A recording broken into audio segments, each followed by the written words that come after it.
We're starting a month of Fragrance Friday soirees off with a bang, and this week, in honor of Dita Von Teese's tour of Australia, we are celebrating all things Scandalwood, her collaboration with Heretic Parfum. So we've themed this week's soiree all things burlesque, old world glamour, and boudoir core. In keeping with that, the first 50 attendees of our Fragrance Friday soiree this week will receive a boudoir baddie sample pack containing 4 2ml vials of fragrance that we think really encapsulates the vibe, and I wanted to talk to you about them quickly today. First, it's Scandalwood. This fragrance has been a bestseller for us as soon as we started stocking it at LIBRE. It's so versatile, it's so likable, it's sexy, it's sensual, skin-like, but it's also long lasting. In here you've got rose, sandalwood, musk, a little bit of spice. For me, this is the ultimate date night fragrance. Then we have Putain de Palace by ETAT LIBRE. This is one of my favorite fragrances. I've always called it the Mae West fragrance because there's something very vintage feeling about it. It's very powdery.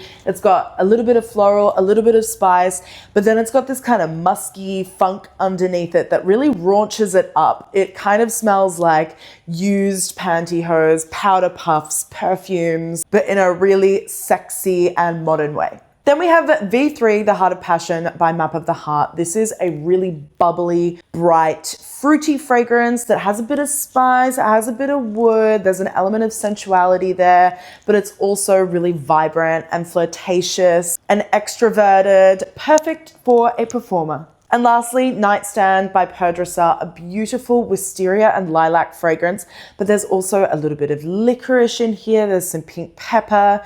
To me, this smells like really expensive skincare. It's got a vintage feel about it, but again, it's a really modern composition and super duper wearable. We cannot wait to see you at this week's soiree, and we're all gonna be dressing up at LIBRE, so we hope to see you in your best burlesque-esque outfits.